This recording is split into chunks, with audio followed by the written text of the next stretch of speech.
Hi. Thank you so much for coming today. As you can see, I've got a bit of a cold, so I'm very glad we have this microphone. There we go. And what I might do is just do a combination of talking and reading for half an hour, and then just open it up, because I kind of like this to be a conversation more than anything. Is the sound okay? Do I need to be louder? Okay, perfect. Okay. I'm going to start off actually with a piece of nonfiction. And as you may know, the book deals with pivots between two important social movements in China. One is the 1966 Cultural Revolution, and one is the 1989 student demonstrations in Tiananmen Square. Both revolutionary in tone and wanting to change the world for the better, but employing very different mechanisms. So I'll come back to this when I talk. But I'll start with the 1989 demonstrations. And I want to read a piece I wrote about Ding Zilin. This was for a book that was published by the Nobel Women's Initiative, which is an organization of the Nobel Peace Prize. And we'll just jump in partway through this essay, but what's basically happened is it's 1989. Ding Zilin is a professor. She has a son. And a reformist politician in China has died. And during his funeral, students have filled Tiananmen Square. And this is a common thing in China, that acts of public mourning become windows for people to mourn other events in China's history. So official mourning becomes a place of unofficial mourning. So the students all camped in the square. They were then denounced by the government as creating chaos. And the use of the word chaos was very important, because this is how the Cultural Revolution was described. And it was a signal that the government may soon be moving in on a crackdown. The government's hardline brought a massive, unprecedented response on behalf of the students. For the next 6 weeks, ongoing protests would bring up to 1 million people: students, journalists, factory workers, police officers, waitresses, bankers, scientists, and more, into Tiananmen Square each day, filling the space so tightly that, in Ding Zilin's words, not even a drop of water could get through. Her son, Jilian, still in high school, was among them. He carried a banner in support of the students: "Even if you fall, we will still be here." Around him, Chinese citizens voiced desires that had been suppressed for decades. Is it not time to live like human beings? Why is it that we can't choose our own jobs? What right does the government have to keep a private file on me? On May 13th, thousands of Beijing University students began a hunger strike, asking, if not us, then who? Jilian was born in 1972.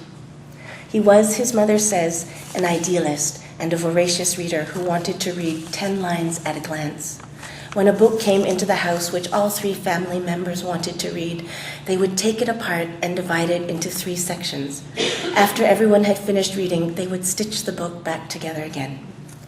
During the Tiananmen demonstrations, Jilian's father, concerned for his safety, followed him to the square and from a nearby street watched over him all night. On the evening of June 3rd, 1989, Jilian went out to join the protests. 3 hours later, as he tried to hide, he was shot in the chest by soldiers of the People's Liberation Army. His mother writes, he was dead in an instant. Days passed before his parents, reeling between hope and despair, recovered the body of their 19-year-old son. On June 5th, 2 days after he had died, with his body still bleeding from the gunshot wound, Ding Zilin kissed her son goodbye. Since arriving in this world, Ding Zilin wrote years later, I had only wanted to live an ordinary life. She was born, grew up in, and started her family in a time when Mao and the Communist Party plunged China into years of unending violent revolution. Those 60 million deaths pulled apart families, security, faith, dreams, and selfhood. They comprise a vast, troubled sea lying in wait beneath all acts of public remembrance in China.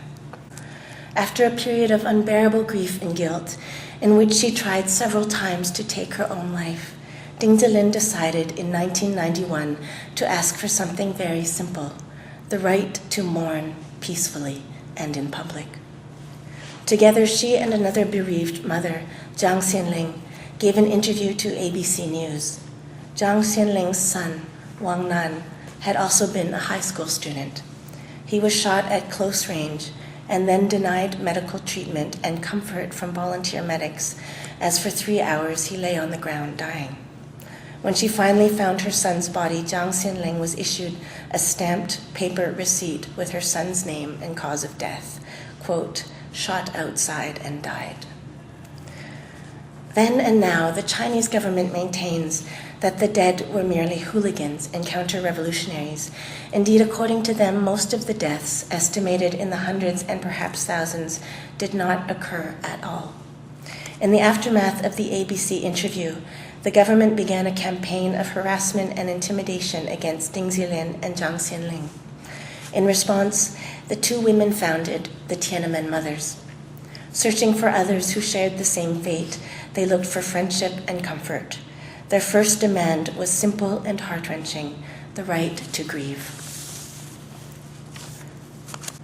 26 years later, the Tenement Mothers, this group of old people, pose the greatest threat to what journalist Louisa Lim has called the People's Republic of Amnesia. For nearly 3 decades, the founders of the Tenement Mothers have been subjected to 24-hour surveillance. Ding Zilin and Jiang Xianling are routinely arrested without charge, trailed by as many as 40 police officers as they buy their groceries, and denounced to friends and colleagues. Their computers, phones, and belongings are intercepted and seized. In the months surrounding the June 4th anniversary, they are abducted, placed under forced arrest, and cut off from outside contact. They are escorted by police each time they wish to visit the cemetery, or prevented from doing so altogether. Ding Zilin's name is blocked on the Chinese internet, as are the words "Tinian," to remember. And yet the Tenement Mothers have collected the names of 202 people killed that night, an extraordinary achievement in the face of the most politically sensitive and censored event in Chinese history. Their members continue to care for one another as family, to provide material and financial assistance, to record testimonies, and to support one another publicly. They stubbornly ask for something so heartbreakingly simple: to weep, to speak. Political acts undertaken in memory of love have an immeasurable resonance. They survive. In 2002, my mother died suddenly after being discharged from a Canadian hospital. That week, I saw a woman standing on the subway platform. Her daughter, around 5 or 6 years old, was leaning against her, and the woman rested her palms on her child's shoulders. The woman was weeping openly. In my own distress, I too began to sob. The circumstances of my mother's death would never be resolved. Indeed, the hospital, fearing a lawsuit, would not speak to us, and for over a year refused to release any documents relating to her treatment. The devastation I felt was inexpressible. I watched the mother and child, and in public poured out my sorrow. I was 28 years old. I was free to cry, to shout, and demand answers. The freedom to grieve is one I will never take for granted. This year, Ding Zilin is 82 years old. The persistence of her love for her son, as well as her love for the families of the dead and missing of Tiananmen, inspires me year after year as a writer and as a daughter. In my life, I have chosen literature as the means to pull open the book of history, to divide it, distribute it, and sew it back together again, so that I might learn how to live truthfully in the brevity we are granted. I know I am not a very bold mother, Ding Zilin says. I do not have endurance. I do not speak beautiful, inspiring words. But on the path to fight for human rights, to demand justice, I have kept my endurance and keep on my way. This might be another way of living.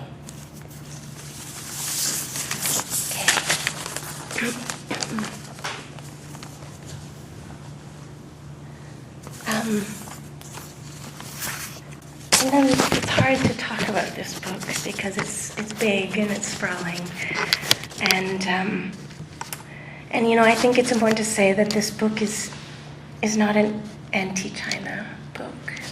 It's a book that is written as a labor of love. And last night when I was sick, I had this beautiful invitation to have dinner with the CLC, which I had to cancel because I felt, I really couldn't talk very much. So I stayed in and I watched a documentary. And the documentary was called Sky Ladder, The Art of Chai Guojiang, a Chinese artist. And Chai Guojiang has this project. He wanted to make what he called a sky ladder, a ladder to the sky. And he works with explosives and firecrackers and fireworks. So this ladder to the sky was going to be a set of fireworks set off that would build this ladder and then disappear into the heavens. He didn't have the authority to do it. He wanted to do it in his grandmother's village. And a line that he said really struck me. He said, "Under the Communist Party's sky, it is definitely forbidden." And I had been thinking about that word forbidden, which I think is what this book is really grappling with. What is forbidden? What is not permitted? What cannot be, and therefore what is not allowed to exist? Forbidden thoughts and forbidden acts. The essay references these 60 million deaths. These are the 60 million deaths that occurred as a direct result of Mao Zedong's policies. Now, what I think is important for me was to think about revolution and actually the persuasive power of revolution. And when Mao came to power, this was a China that was very unjust.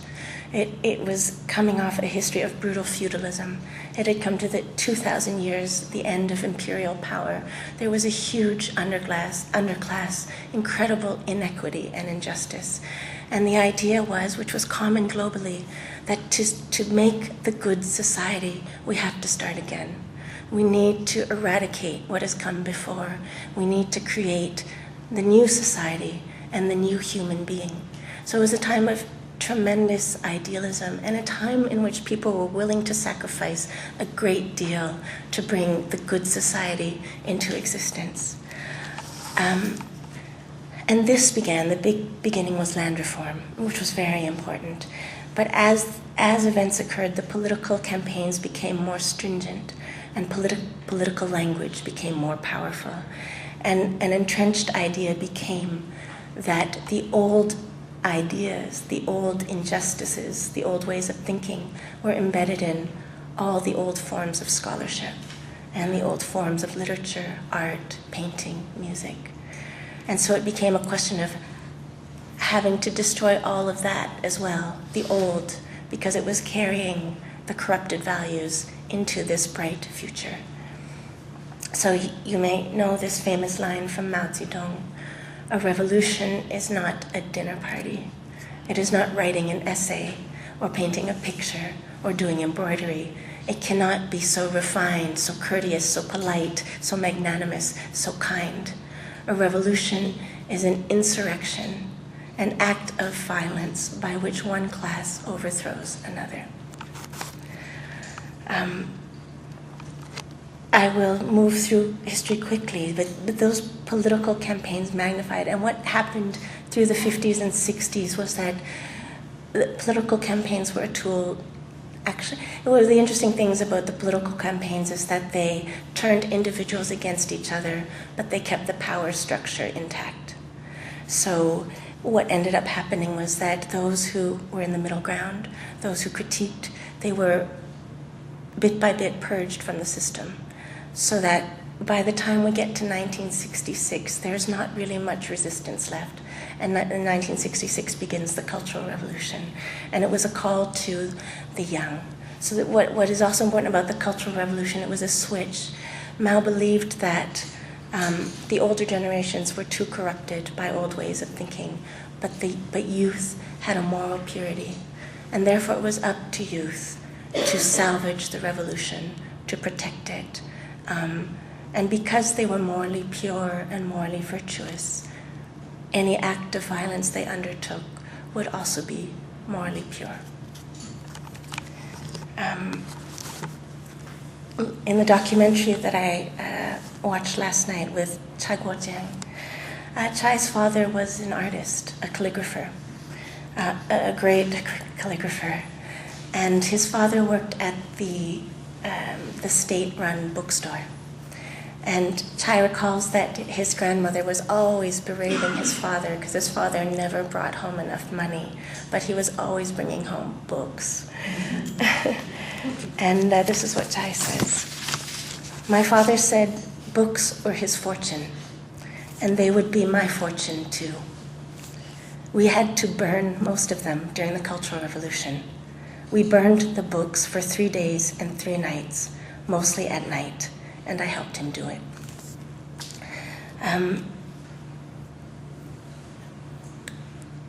I think the novel is in some ways mourns many things, but it mourns the failure of language.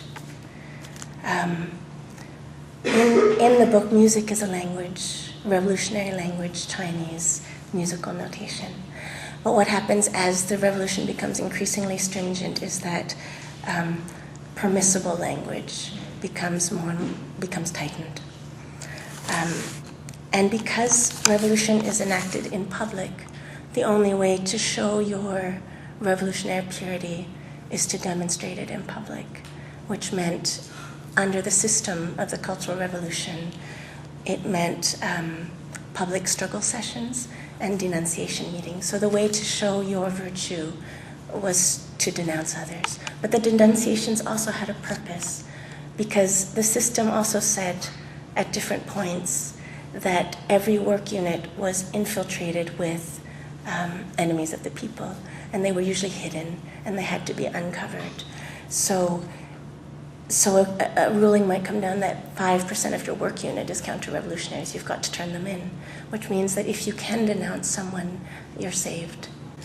So it was a very complicated time for people.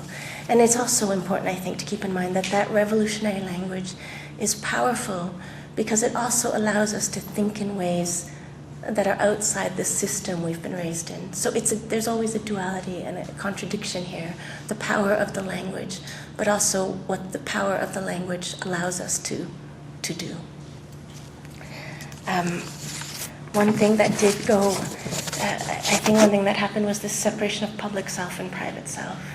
So there was the public self that had to comply and had to believe, and then there was this whole realm of the private world, which is full of doubt, where the language is not certain, that has tenderness, love, confession. And none of that really could be exposed in the public space. Yeah, I'd say, for those of you who know the book, one of the great struggles is what happens when the public language and the public self has eroded the private one. Because at a certain point, the Cultural Revolution ends. Society is what it is. And that silencing that has happened is now in your own hands, because there's what the government silenced, and there's what you silenced with your own hands. And it's that movement to understand what that is that becomes the struggle of Sparrow through to the end of the book. Yes. I was going to end this bit with a reading, except that but the thing is I brought two. One is very sad, and one is more joyful. Do you have a preference? Well, someone said sad. Do you want sadness? Okay. Okay. So we're here. It's early. It's in the first third of the book. It's a young woman named Swirl. Swirl has a daughter. She's a singer. She gets caught up in one of the early purges. It's called the Anti-Rightist Campaign. And her family is accused of hoarding a treasure of books. And she's sent to a labor camp in the northwest in Gansu province. And she's sent to the women's dormitory. So here we are in the women's dormitory. Night after night, stories were passed along the... Night after night, stories were passed across the long bed. Months ticked by until at last Swirl knew the intricate histories of all the women she slept beside, and they knew hers. A line of women who, one by one, had fallen through a rip in a dream and woken here. A lifetime ago, Swirl had gone to the ticketing office in Shanghai, ready to buy passage to Hong Kong, but she had been distracted by a novel, The Book of Records. It embarrassed her now, the way she had burnt candles so unthinkingly, gazing at words that seemed to hide ideas, or ideas inexpressible in words, how the sentences had carried her forward like a river or a piece of music. And yet, how close the truth had seemed back then. She had been 24 years old, and she had fallen in love. Each day the darkness fell fast. Black was the color of the northern sky, and therefore the heavens, the color of the oceans, of everything profound and necessary, and so it must contain the life she was trying to reach. Her hands trembled all the time. On upholding her sentence, the head of the Bingpai Revolutionary Committee had assessed her coldly. He had concluded, "Deep in your heart, you oppose the Communist Party." Swirl had denied the accusation, but if it hadn't been true then, surely it was true now. Maybe her crime had been as simple as the inability to believe. In truth, since the age of 14 and until she met Wen, she had believed in almost nothing. The life of a prisoner is one of endless motion. She was moved here and there like a sack of goods. Dig ditches, mill flour, tend the pigs, grow vegetables, reform your thoughts, love the party, collect firewood, denounce others, wash the grain, sing a song. The district leader, so sure she would be resurrected back to society, eventually committed suicide. The economist, adamant that the universe had forgotten them, was the first to be released. Day followed night until Swirl suspected the party itself no longer knew her whereabouts. No letters arrived, and no word from her husband. She remembered sitting at the tea house, waiting for installments of a novel that would never come. The doctor told them of a camp not far away, where a woman who had been pregnant when she was sentenced had given birth, and the little boy had become the joy of the women's dormitory. The story seemed impossible. How could a mother and infant survive in these conditions? Swirl dreamt of her sister for days, consoled herself with childhood. In a dream, she sat beside her lost son, her parents, her husband, her daughter. They talked about everything, and then when time ran out, they returned her to the dormitory, fitting her back like a book on a shelf. Her one friend was the translator of Russian literature, and Swirl loved her. She would have given her the last fen in her pocket and the last piece of bread. The friend, quite famous, was once the premier translator of the works of Dostoevsky. On the long bed, the translator had been the first to volunteer her story. It was during the 100 Flowers campaign. They told us to criticize the party, the university, each other, even the quality of our lunches and the functioning of the toilets. The translator turned over, and so did all the women, one after another, like waves against the shore. So I, the idiot, stepped forward and said that my request for permission to travel to Leningrad had been denied 14 times, and that a scholar of my standing must engage with her contemporaries. While I carried on, everyone else ran for higher ground. What I later wondered, the translator said, laying an index finger gently on her own nose, was how I could have studied Dostoevsky so keenly and not realized I was digging my own grave. The word Dostoevsky, made up of 8 different ideograms, made them all murmur in admiration. My old mother thinks I've been assigned to a university in Harbin. She'll fall to heaven's gate if she learns the truth. The translator thumped the bed with her hand as if to chase away a ghost. We must not lose hope. Chairman Mao is a good man. He knows our qualities, and he will rescue us. The translator pressed one hand to her heart, as if to keep it from breaking. An echo of agreement rolled from woman to woman. How can it be otherwise? There came a period of time when there was no food.